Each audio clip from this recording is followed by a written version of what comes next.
Venture X card from Capital One gives you premium travel benefits, perfect for seeing Taylor Swift The Eras Tour. Presented by Capital One. Oh, I do love her. Earn 5 times miles on flights and 10 times miles on hotels through Capital One Travel. Enjoy your stay in Suite 13. Whoa, 13? That's Taylor's lucky number. The Venture X card from Capital One. What's in your wallet? Terms apply. See CapitalOne.com for details.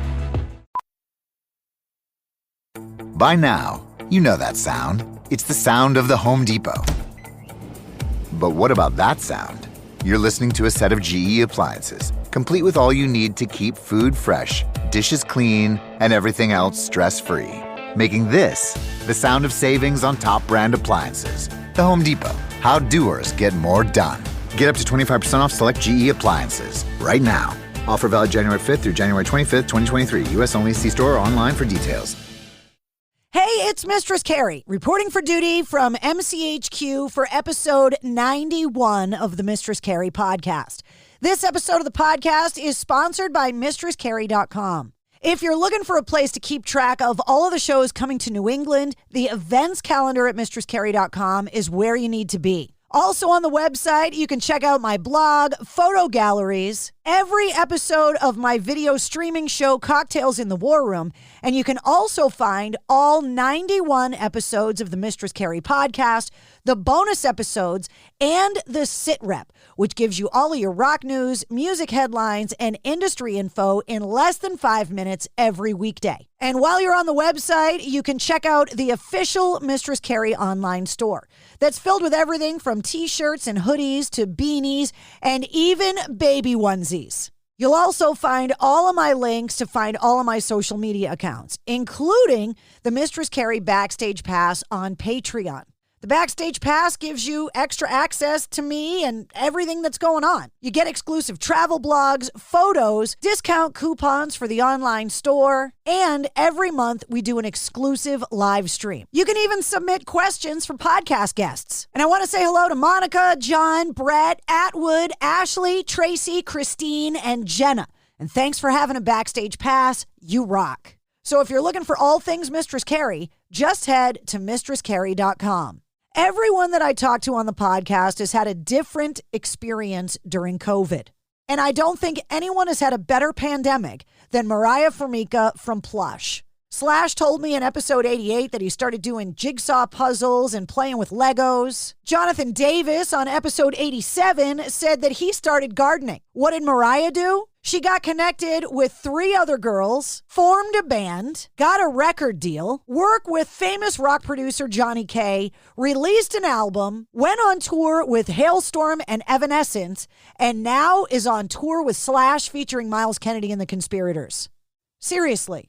Best pandemic ever. Plush is a new rock band that every time I turn around, people are talking about. And they've got ties to Boston and New England. So I had a chance to sit down with Moriah and hear about the band, how they got together, how they write songs together, what it was like to tour with Hailstorm and Evanescence, where she got her first guitar, the music that is the soundtrack of her childhood, and so much more. Plush is going to be opening up for Slash featuring Miles Kennedy and the Conspirators coming up on March 7th. The show's at the House of Blues in Boston, and there may still be a few tickets available. The link is in the show notes of this podcast. So allow me to introduce you to Moriah from Plush.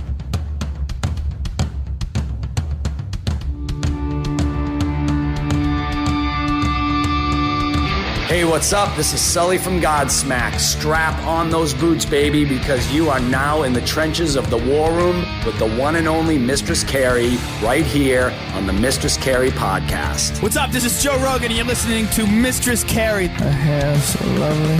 Pretty eyes. Hey, this is Brent from Shinedown, and you're listening to Mistress Carrie. Hey, Carrie, go put your bra on, girl. Hey, this is Steven Tyler, and you be listening to the baddest bitch in Boston, Mistress Carrie. What's up? This is Aaron from Stan. Cobain, and you're listening to Mistress Carrie. Hi, everybody. This is Dave Grohl from the Foo Fighters, and you're listening to the one, the only Mistress Carrie. Hey, this is David from the band Disturbed, and you're listening to the baddest bitch in Boston, Mistress Carrie. Hi, Bruce Dickinson here from Iron Maiden. Yes, indeed, Miss Whiplash herself, Mistress Carrie, is here to unchain your brain. Hi, this is Flea from the Red Hot Chili Peppers. You're listening to Mistress Carrie. This is Dennis Leary. You are listening to my favorite, Mistress Carrie. Hey, this is Corey from Stone Sour, and you have the privilege of listening to Mistress Carrie.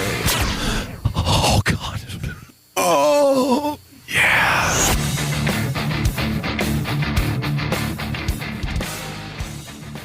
Moriah, it is nice to meet you. Thanks for coming on the show. Thanks so much for having me. I feel like Plush is a band that I didn't hear of, and then I couldn't stop hearing about almost overnight. Wow. How is this whole thing been for you? It's honestly been crazy. Like I mean, like you said, like everything happened so fast, and I just didn't expect it really, and I didn't like I don't even know how to put it into words clearly. So it's honestly been so crazy and so satisfying and so fulfilling and just and super humbling too. So it's all just been crazy. The band released their self-titled debut just in the fall of 2021, and now in like a few weeks you're getting ready to come to town with Slash. Like, yeah. What? I know. It's one of those things where it's not going to hit me, I feel like, until we're there. And then it's like, oh my gosh. Sorry, my cat's coming in. You know what? But that just happened when I interviewed Jelly Roll. That his cat, really? The cat jumped up on the desk, Yep. walked across the screen. Yep, she's definitely an attention. She wants attention. But yeah, it's one of those things where it's like, it's not going to hit me until I'm there. And it's just completely surreal. I mean, Slash, I grew up watching him on TV, playing in his music videos. My dad always had like 80s pop-up videos going on. And, I would always see Slash. There was no way I thought in a million years we'd be playing with him. You have beautiful curly hair. You could go as Slash for a Halloween costume like so easily. I've thought about it, honestly. People like when I was growing up, they were like, you should be Slash. They're like, you play guitar and you have curly hair. You should do it. I might one of these years. The band for Halloween could dress up as Guns N' Roses. You could pull it off easy. Oh my gosh, that's actually such a good idea. Yes! All right, we gotta do it now. You gotta do it. It would be so good. Yes, Plush and Roses. Yes! Oh my God, if you don't do this, I am going to be so bummed out. You totally have to do it. We have to now. Bella would probably have to be Axl, though, the guitar player, because you get to be Slash. Speaking of Bella, there's a tie to Boston. So anytime that there's any kind of tie to the city at all, we claim you as our own. Like Miles Kennedy, born in Boston, he's a Boston band. Diamante, born here, even though she grew up in LA when she moved. Nope, she's a Boston band. Bella went to Berkeley. Yeah, I guess. But so Bella went to Berkeley, and my brother actually lives in Boston. So see? I guess we're a Boston band. You're a Boston band. Welcome. So it'll be a hometown show for you at the House of Blues with Slash. Yeah, basically. I mean, it's super. And I'm super excited. We haven't played the House of Blues in Boston yet. So I'm super, super excited to do that. Plus, I just love Boston. It's one of the very few cities that I really, really enjoy. So happy to be back there. Well, we're rabid rock fans here. And when you're good, we claim you and then we love you forever. And so if you get fans here, then you just are always going to be able to come here and we're always going to want to come and see you play. So that's awesome. It's a good rock I town. love to hear that. Yeah. Oh my gosh. I love to hear that. Well, for a lot of people, Plush is a brand new band, and it's possible they could be hearing about you for the first time. So I want to go back and kind of tell the story of how the band came to be. So where are you from originally? Where did you grow up? I'm from upstate New York, and I grew up in upstate New York. So you're so being East Coast, you kind of get the people in Boston, like East Coast people, totally. especially Northeast people. We're a certain kind of breed. Oh, definitely, definitely, especially on the road. No, but yeah. So I grew up in upstate New York, and Brooke and Ashley are also from New York, not upstate though.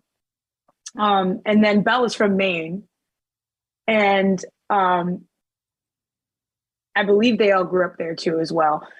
And the way that we met was I was doing like a solo thing for a while, which was good. It was fun, and there was a lot that came from it. But I just wasn't 100% happy with what I was doing, and something just felt incomplete in me. And while I was brainstorming what that was, the pandemic hit.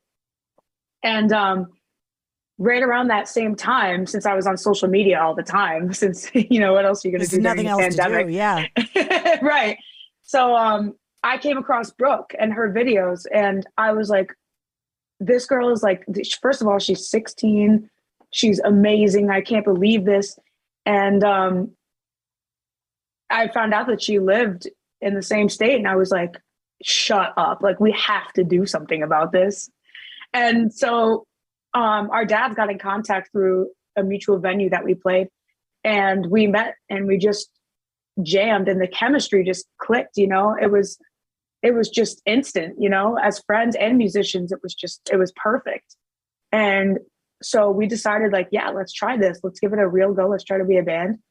And then Brooke introduced me to Ashley. She's like, I have a friend who I think they did the School of Rock program together. And so the three of us got together and we jammed. We played a few songs together. And again, the chemistry was just instant, and it was awesome. And we really felt like we had something special. And then, so once that was a thing, management hopped on board, and they put out like a PSA for a guitar player. And Lizzie Hale from Hailstorm actually got a hold of that and ended up tweeting it or regramming it or something. And our guitar player, Bella Ferran, saw that from Lizzie Hale's page and then reached out to us. And that's how we met Bella. It's such a crazy, random story, especially because so many people's lives got completely shut down because of the pandemic. And you actually got a band because of it.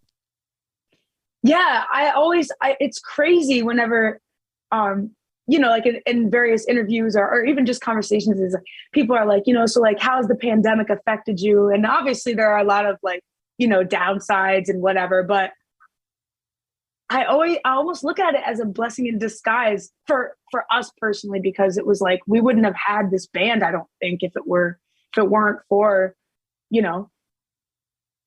sitting around in our houses, having nothing to do and coming across each other. And so, and also the time, the time where, like you said, kind of everything just shut down and stopped moving. So it really gave us the time to develop ourselves as a band and start practicing and, kind of figure out a game plan as to what we wanted to do when the pandemic, when things loosened up a little bit, and how to hit the ground running. I have a theory about people that love music, that they get gifted music when they're young by their parents, their cool uncles, their older brothers and sisters. And that's the music that they get exposed to and like the soundtrack of their childhood. And then there's an artist or a song or an album that comes out, And that's your first step into defining who you are through your music. So what's the soundtrack of your childhood? What music did you get gifted? And then what's the first artist or song that you go, okay, now this is mine? Oh, I love that question. So the soundtrack of my childhood would be definitely 80s classics, and 80s hair metal would be my soundtrack. My dad always had that stuff playing.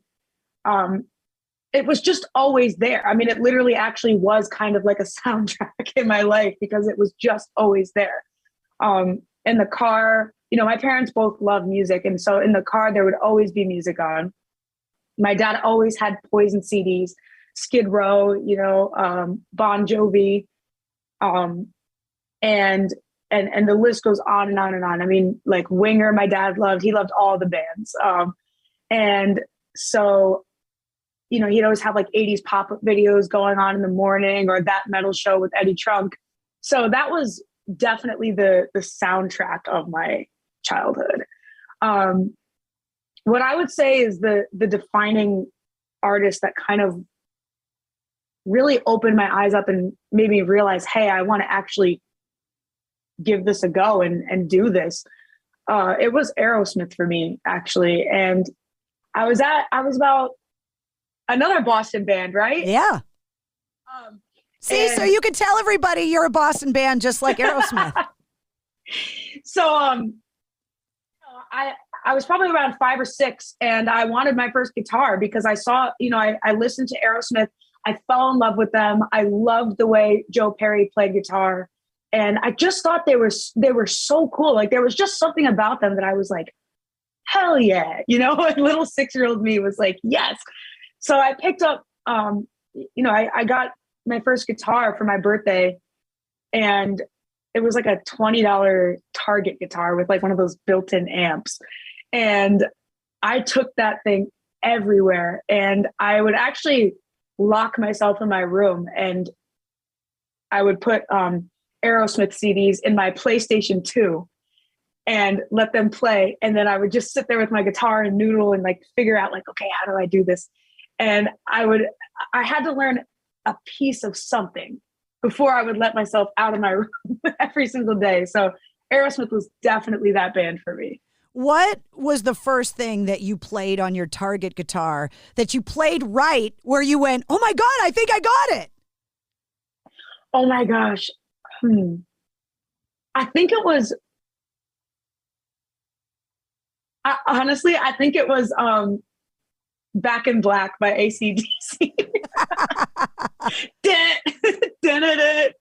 It's like 3 chords. So I was like, yeah, I was like, I can do this. When you were growing up, were there musicians around or just music lovers? Where's the musical ability come from? It was really just music lovers. I didn't really have any, I don't come from a family of musicians or anything. My grandmother actually plays, she played piano and she's really good at it. But I guess other than that, that's pretty much it. Neither of my parents are musicians in any way. So yeah, I don't really know. I think it's one of those things where like it skips generations. I'm sure there has to be like a great, great, great uncle who was this big or who was a great musician or whatever, but I'm not sure. As far as I know, it's just surrounded by music lovers. Did you take lessons growing up? Are you the kind of person that has to take lessons and learn, or can you are you one of those annoying people that can just pick up anything and play it? I didn't take lessons when I didn't take guitar lessons at all. I just felt so comfortable with it. I went to like 2 lessons, and it was like 2 sessions, and I was like, I can't do this. This is so slow. Like, I just want to learn how to get to know the instrument myself. Like I was very hands-on with it, and I just wanted to approach it by myself, because it was funner that way for me, because I felt like the feeling was so much more satisfying when you figured it out yourself. But that's just how I am. Like if I don't know, I just didn't want to do lessons. I just felt more comfortable being by myself as a little kid, and, you know, just getting to learn my instrument. You know who told me the same story? The same exact thing, that they took 2 lessons and hated it and just wanted to. Dean DeLeo from Stone Temple Pilots told me the exact same story, that he went to like 2 lessons and it was too slow for him, and it just he wasn't learning the way he wanted to learn, so he quit and he just did it on his own. That's awesome. Oh my gosh. And good on you for being able to figure it out, because that's an innate ability that not everyone has. There's something in you that just goes, oh, okay, I think I can figure this out and play it. It makes sense of it. Yeah, it's definitely, I'm very grateful for that. It is so weird how everybody has their own, you know, it's super cool how everybody has their own thing and their own abilities and their own, like you said, just like innate gifts that are just there seemingly. Well, you're like a self-taught person, right? But then because you sing and play guitar at the same time, but your guitar player, Bella, like she's got to be this crazy theory guitar player because she went to Berkeley and that's what they do. Yeah. Bella is very, very, she's very, very technical. She's very, you know, she is a very theory-oriented person, I think. But also I feel like sometimes she's also can just go off the handle and is like, I'm just going to do my own thing. But yeah, so Bella is super technical compared to me, where I just kind of do what feels right or whatever. Before you got your $20 Target guitar, did you know you could sing? What came first, the guitar playing or the singing? The guitar playing came first, actually. I started playing guitar around 5 or 6, and I didn't actually start singing until I was like 9 or 10. I did take singing lessons because I wanted to learn how to use my voice, you know, the proper way. Because I knew I had a voice. I just didn't know exactly how to project it, you know. But the guitar came first and singing came a little bit later as I became more comfortable with using my voice and stuff. Because I was a very shy kid. I hardly really talked to anyone, let alone sang, you know, so. For a shy person, you picked like the absolute wrong profession. Oh, I know. It's so weird. I'm always like, people are always like, are you sure you're an introvert? Because like, you kind of have the wrong career. And I'm like, you know, yeah, it's so funny because if it weren't for what I do, I would totally be like, I don't know if I would know how to interact with humans as well. Like I am such an introvert to the core, but see, you know, I'm the exact opposite. I'm a total extrovert, but I have zero musical ability. So I just talk for a living. I'll talk to anyone. I'll talk to the wall. If no one wants to listen to me, I'll just talk to the wall. I love that. I wish I had a little bit more of that. When you were growing up, watching pop-up videos with your dad and kind of listen to all of this amazing kind of 80s hair metal, your entire band is under the age of 21 and you're all women. And you're growing up in a world that is changing when it comes to the role of women, but you're growing up listening to music. Like 80s music was not, the list of examples of successful female artists from the 80s is pretty short because that era was all about, you know, girls being, you know, the hot girls in the Motley Crue video. And then there's, you know, then there's the obvious examples of like Lita Ford or Joan Jett or, you know, Heart or whatever that obviously had success back then, Vixen. But yeah, I really want to know your perspective because you're a young generation of female artists that's growing up in a time where Lizzie Hale helps you find your guitar player. And so what did it mean to have those generations of female artists come before you to help kind of show you, no, it's possible? Yeah, I always looked at it from a perspective of, they really paved the way for artists like Plush and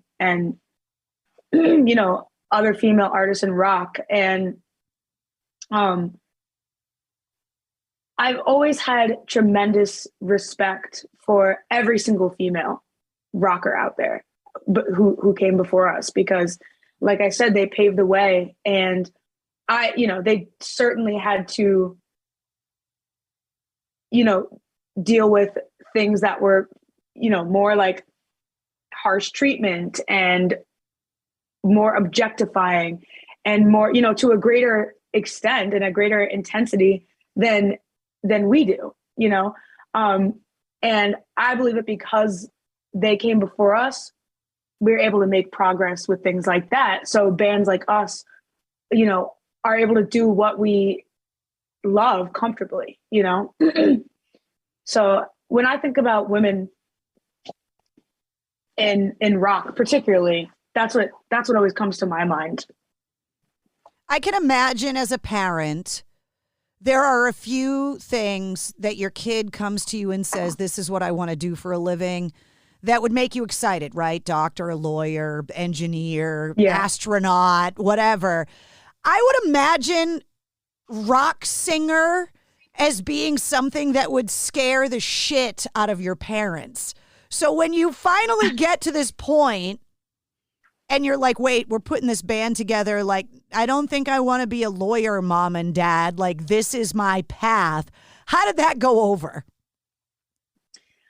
Honestly, I would not be where I am without my parents. My parents from day one, like it was not even any sort of, I mean, I had guidance counselors, in school telling me that my dream wasn't realistic before my parents ever would. My parents never, ever gave any sort of hint that it wasn't realistic or that, you got to do something that's more of a 9-to-5, or you got to be a lawyer or a doc. Like they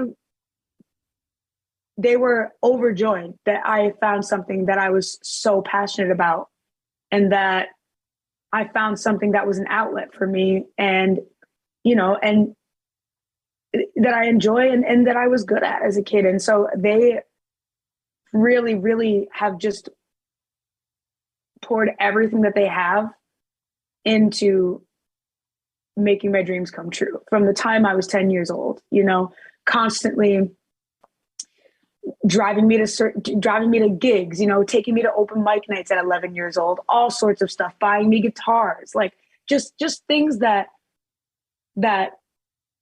they didn't have to do, but they're my parents and they want to see their kids succeed and be happy. And so my parents were always those types of parents. You better thank them if you ever win a Grammy.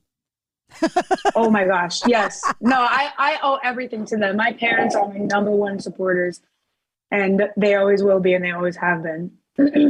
I am fascinated by people that have musical ability, and more importantly, the ability to write songs, because it's not something that I can do. I've tried. It's just, I know a good song when I hear it, and obviously doing what I do, I'm surrounded by musicians all the time. But when it comes to Plush, how does the songwriting work?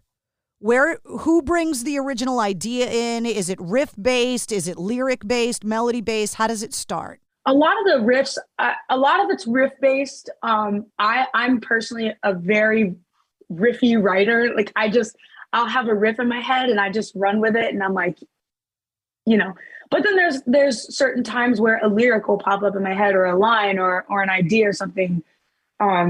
And I just have to start working on a song. And if I just have an overwhelming feeling of whatever that I need an outlet for, I'll usually start writing a song. But usually I've taken the ideas to the girls, and then everybody kind of puts their own you know, flavor in it, if you will, and spice it up and put everybody's flair on it. And then we, you know, and a lot of it happens in the studio too, when we actually are going to record stuff. A lot of new parts and maybe new lines pop up in the studio too. You talk about working in the studio, and as a new band whose debut album just came out, when you find out that you get to work with Johnny K, who has got this resume. I mean, he's worked with Disturbed. He's worked with Stained. He's worked with Three Doors Down. Just a slight resume of success in the rock world. Was he a producer that you guys sought out, or was it an opportunity that you guys were asked about where you were like, yeah, we want to work with him? How did that happen? So our managers actually are tight with Johnny K, and they suggested him, and they were like, hey, you know, we think, you know, he's, as you just said, they were like, listen, he's worked with this person, this band, that band, you know, he's a great producer, and, you know, he wants to work with you guys. He heard your stuff. And we were just like overjoyed. We were like, yeah, like we didn't have to think about it, you know, and it was amazing working with him. He taught me so much, you know, about guitars, about how to really deliver, you know, in the studio vocally, and have it not be so much really about like singing rather than delivering and getting the attitude in there, you know? And he just has a gift for structuring songs. I mean, his visions are just so great, and they totally aligned with our vision for what we wanted to. A lot of people don't understand the important role that a producer has when it comes to crafting songs and recording. So can you give me an example of one of the songs off the record and kind of talk me through the process of working with him in the studio and kind of what his outside influence kind of did to bring the song to where it is on the album? Yeah, actually, I can think of our song Athena in particular. So Athena just started out as a riff. It was just it was just a riff that I had wrote. You know, it was the da da da da da da, and so we, you know, he's like, I really like that riff. You know, like try to work on that. So I wrote a riff, and I wrote a chorus for it, but I didn't have a verse. I just had a chorus, and we got in the studio, and we went to go record the vocals, and we had to, you know, rework the song a little bit. And Johnny was straight up. He's like, look, this chorus that you have right now is bad. It's not good. It's not good. Don't sugarcoat it at all, Johnny. Just let me know how you feel. He's like, but that is what he's like, it's bad. And like, that wasn't what he said at first, but I was just really, really like fighting for this chorus. And after trying to tell me in a certain way, he just did. And so, you know, obviously nobody likes to hear that, but I really, really, that's something that I really love about Johnny is, you know, that you can trust him. He's not, you know, that whatever he says, it's for the betterment of the song.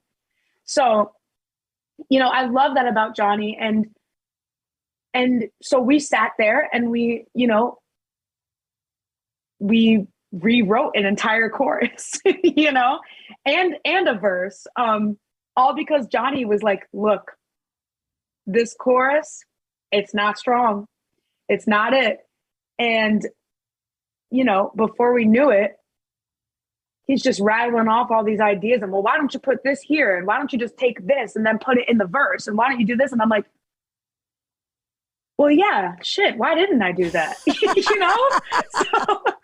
So it really is a very unique, you know, thing that producers can do. They just have a vision for how things should be structured and what, you know, what comprises a hit, you know? And it was so interesting for me to watch him go through that process and be like, well, you should take this and move that there and do this here. And let's have another thing here. And like, it's just, and it really, really does make the song better, you know, so much better than what was originally there. Well, you talk about being able to trust him because it's about what's best for the song. Part of the thing that I talk about on the show all the time is I can't imagine being able to write a song, right? And like, say you were really attached to that chorus and he tells you it's bad. I would have gotten so mad that I wouldn't have been able to kind of put that aside. Like, I would be hurt that I made this thing that this guy just said is bad. Like, I don't know how I would get over that. I know it's like I said, it's not fun to hear, but, and there were a few times like, Walk Away, for example, from our record, that's the song Walk Away. I was really like married to what I had initially. And there was like initially like another part that there was like a little pre-chorus thing that went into the chorus and it eventually ended up getting cut. And, you know, Johnny's just like, I don't think that part is necessary. Like, it's just not it at this point. It's the first verse is dragging. Like it's too long. You got to cut this part. And I was like so married to that part. And I was just like, I sat there for a long time, like just being like, oh, I don't know. Like, but, and I was mad, you know, and he could see it all over my face. But when I was able to get past those feelings, you know, I realized, you know what? It's okay. You don't know everything. Johnny is a veteran in this industry. He knows what a good song is. He knows what a hit is, you know, trust him. And so I did. And, you know, like it really ended up for the betterment of the song. I mean, honestly. When you think about the craft of songwriting, because it's something that obviously you're still learning and you're doing it on the job, right? That you're crafting songs with a veteran producer like Johnny K, but obviously with the band. Can you give me an example or two of a song? I don't care the genre, the artist, like that's inconsequential to me, but that you just think is perfect songwriting from the craft of songwriting, and tell me why. Like, what's the perfect song to you? That's so hard. A song that's really, really been sticking with me lately is 7 by Taylor Swift. And it's just like, I listen to her songwriting and I'm like, I don't understand how she does. Like, it's the reason that it's this song is because she's, from what I gather from the song, it's from the perspective kind of like a little 7-year-old kid, you know, and it's talking about, you know, just remembering the purity of your thoughts and your feelings and the innocence of being a kid. And, you know, there's a part in the song where she says, you know, and I've been meaning to tell you, I think your house is haunted. Your dad is always mad, and that must be why. I think you should come live with me, and we can be pirates. Then you won't have to cry.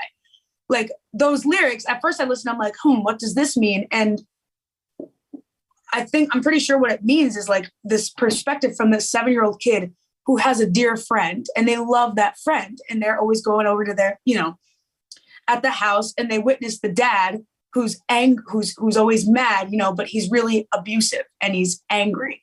And she wants so desperately to help her friend. She's like, well, come live with me.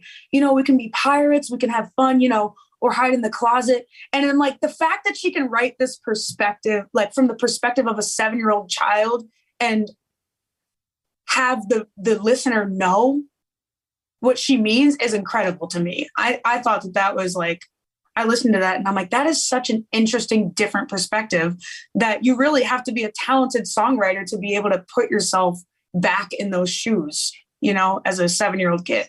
Because I couldn't write from my 7-year-old perspective now, I mean, it definitely is, that 50,000 foot view that you would have to put yourself in to kind of be able to look at it as an outside observer and break it down and figure it out, which is why I'm fascinated by the process of songwriting is I just don't understand how you do it.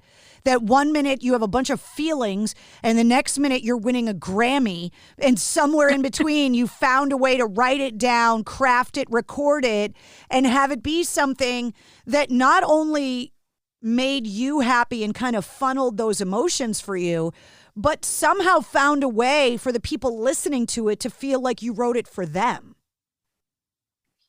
Yeah, that's something that I honestly, like, I never really thought about it that much, but as like Plush came out with our album and stuff like that, there's more and more people DMing me or coming up to me at shows and saying things, like, I swear you knew, like you wrote this song for me. And so I've been thinking a lot about that more lately. And it is just really interesting because I remember when I was like in 6th grade, and I started getting into Evanescence and Korn and bands like that. And I just remember thinking, I'm like, how they're like putting into words and sounds, into music, like what I'm feeling like this. If my heart had a sound right now, that's how it would sound. And I always thought that was so amazing, but I didn't really know how to articulate that as a little kid, but it always means a lot, whenever I hear people say that. You bring up, an artist like Korn or whatever. Jonathan Davis was on the show not too long ago, and we were joking because I've known him a long time. We kind of came up together in our careers. And since about 99 or so, people have been saying rock is dead. And Jonathan and I were literally just laughing about that concept, that back then, I think he went on a Rock is Dead tour.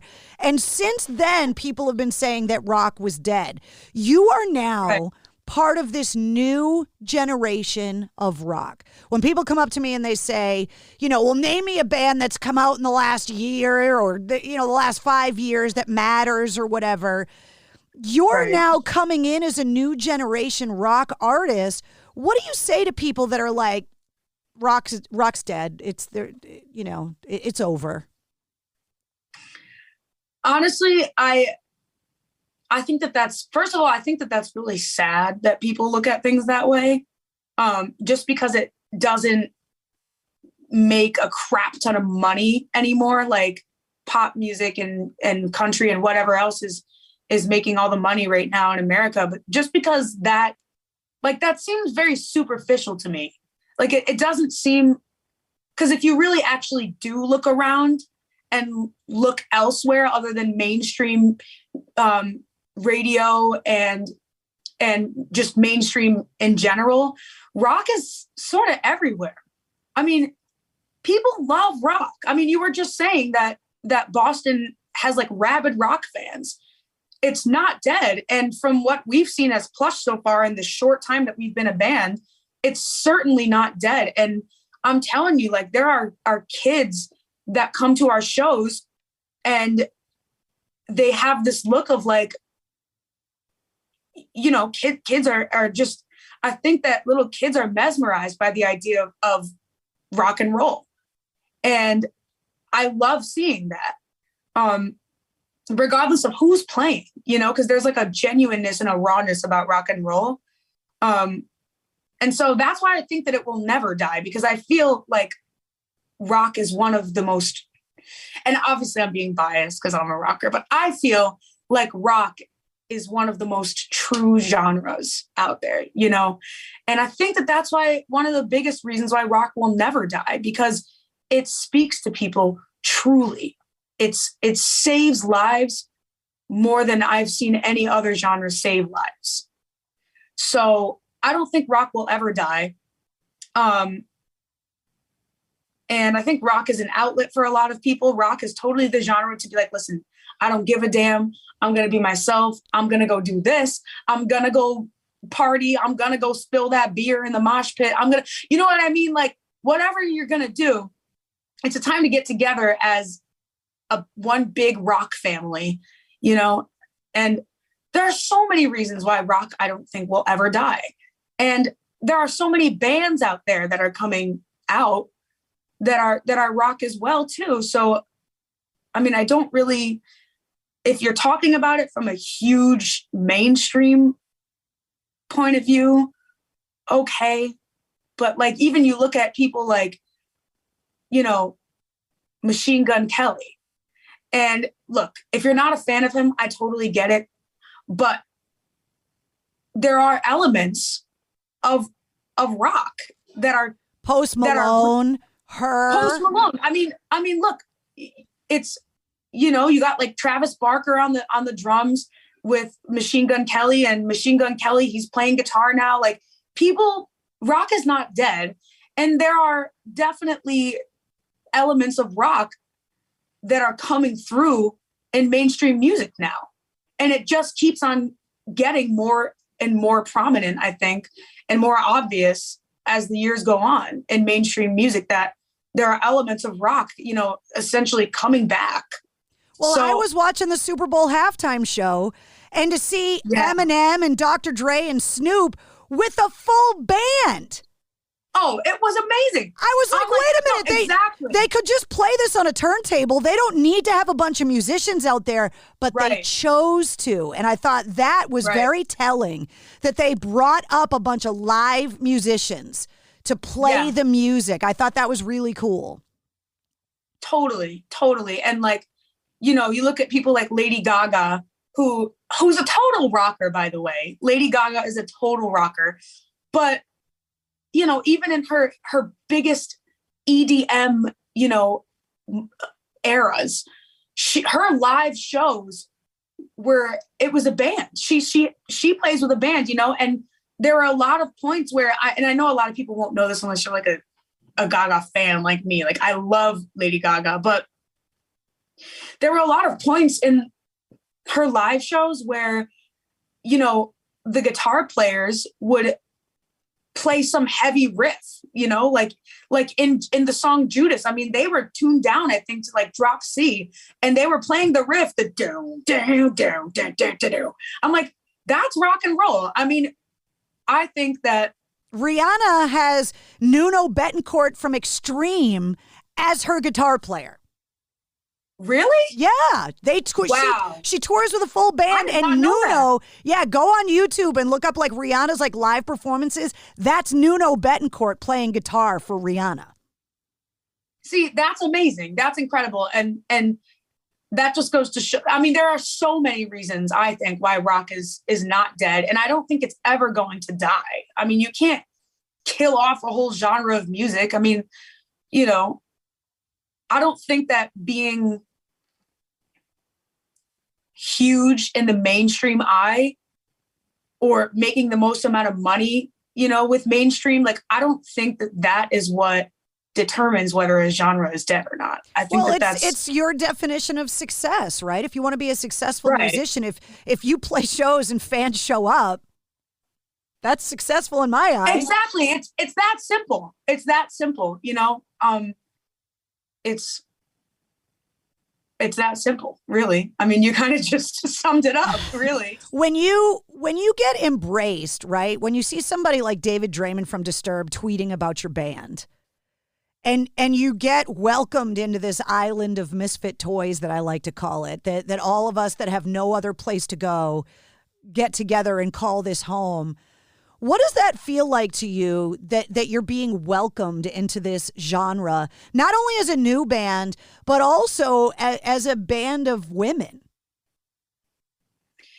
It honestly feels so, I mean, it makes my heart so full, first of all. Like, it's almost such a full circle moment, kind of, because when I was growing up,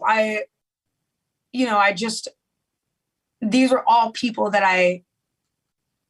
would watch their concerts on YouTube or listen to their CDs, and play guitar along to their songs and their CDs, and to be many, many, many years later, like welcomed into, like you said, like this big island of misfit toys, as you said, is a really amazing full circle moment for me.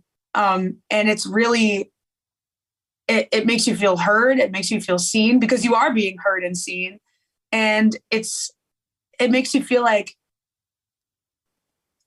all of your hard work and the years of going to all these, bars and being stuffed in a corner, and they're like, okay, there's your stage, play your set, just stuff like that. It makes it feel much more worthwhile.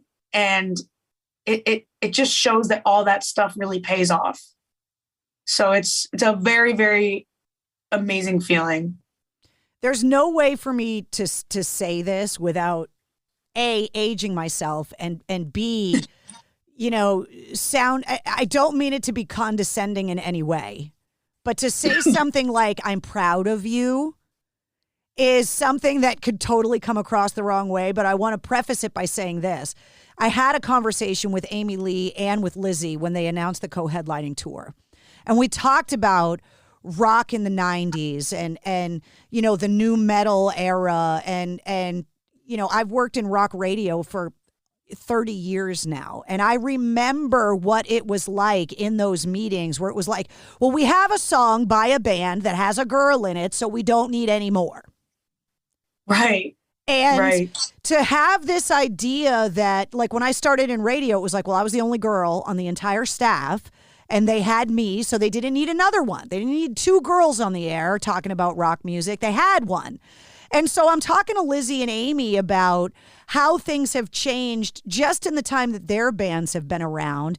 And part of it, when putting that tour together for them, was hoping to inspire the next generation of female bands, and just the fact that it could get to the point where it wouldn't even really be a novelty that there's a girl in the band, or the band is all women, that they're just a rock band.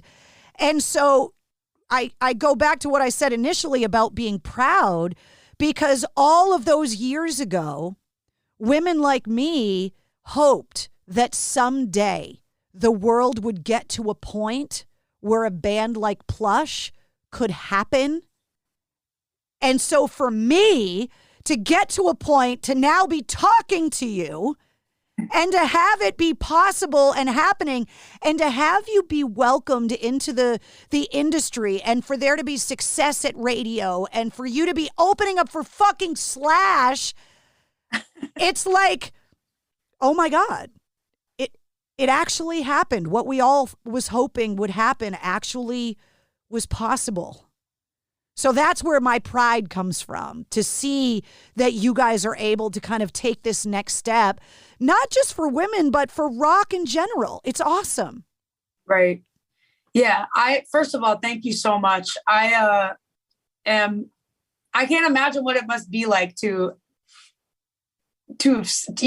like seen all the progress, And there were women before me, you know what I'm saying? Like Carol Miller, a legendary female rock DJ from New York. And you look at the women, I mean, you go back to, Joplin and Hart and Stevie Nicks and Joan Jett and Blondie. I mean, the road is paved with greats. The shoulders that all of us women in rock are standing on are granite shoulders.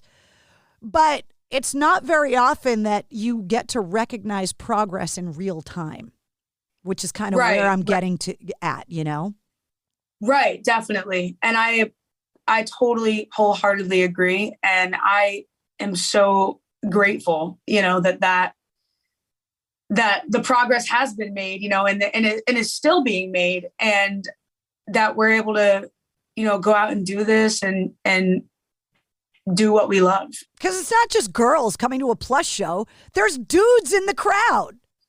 Right. No, definitely. And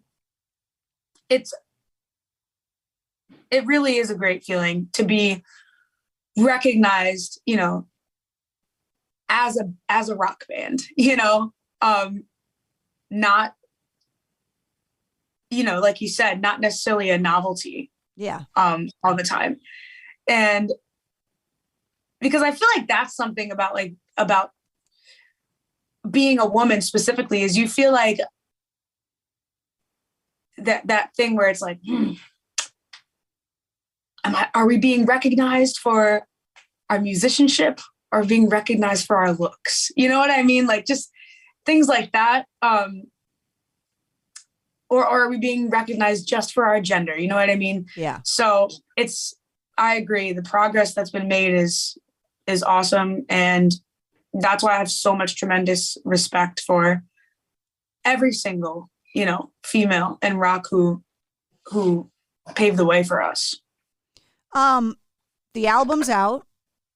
You're going to be at the House of Blues on March 7th with Slash in Boston.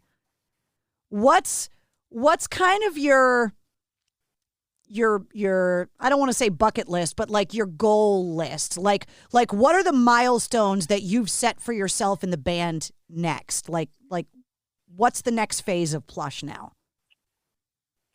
Oh, that's a good question. One of the biggest, you know, things that I had set in my mind was doing a show with Evanescence and Hailstorm together. And that was accomplished, which is so weird. Yeah. You know, it's so weird to say that and to have that be, but I mean, that was like one of my biggest things. And so I guess I would say that. But how do you top it now? Like you got to move the finish line exactly. for the band now. Like, what do you do now? You can't you can't peak. Right. Exactly. I mean, I don't know. I think my goal for us is to just keep on growing our fan base. And I really, really hope to get over to Europe. That's one of my bucket list things is talk about rabid rock fans. So, I mean, European rock fans are crazy. I want to experience a European crowd. I hear it's insane, you know, compared to America. So I think that would be one of my biggest things on our bucket list. Well, it was so nice to meet you. Everybody, you know, it seems like every time I turn around, everybody's talking about the band right now. Oh, man. And so it's like, it's a really exciting time for you guys. I can't wait to see you live, which I have not yet done. So I'll be at the Slash show. I can't wait to see the show. And awesome. You're playing Rockville too, right? Yes. I mean, you talk about rabid rock fans. Welcome to Rockville is one of the biggest festivals ever. Oh, I'm so excited for that one. We played Rocklahoma last summer, and that was a really fun festival. So I'm so excited to play Welcome to Rockville. Well, it was great to meet you. Congratulations on finding one way to make it through COVID, which is to put a band together, get a record deal, record with Johnny K, and go out on the road with Hailstorm and Evanescence. Like, I mean, literally, you killed the pandemic. You had the best pandemic ever. Oh my gosh. Well, thank you so much. I so appreciate that. And it was very nice to meet you as well. And thanks so much for having me. Yeah, absolutely. And I'll see you guys at the House of Blues coming up. Can't wait to see the show. Totally. All right. I look forward to it. We'll see you later, Moriah. Nice to meet you. And, all right, you and too. Congratulations on being another kick-ass Boston band. Thank you so much. See you later. All right. Bye. There she is, Moriah from Plush. If you want more details on the band or to get tickets to see them opening up for Slash at the House of Blues in Boston on March 7th, check the links in the show notes of this podcast. You'll also find the link to the corresponding playlist. Every full-length episode of the Mistress Carrie podcast comes with a playlist that not only has the artist's music, but all the music that we talked about in this interview. You can find me online anytime at MistressCarrie.com. Definitely check out the online Mistress Carrie store. And you can join me every Tuesday night live on my Facebook page at 8:30 Eastern for my video show, Cocktails in the War Room. If you liked what you heard, don't forget to hit subscribe and follow the Mistress Carrie podcast. New full-length episodes come out every Wednesday, plus every weekday you get the sit rep. All your rock news, music headlines, and industry info in less than 5 minutes. The Mistress Carrie podcast, a proud member of the Pantheon Podcast Network.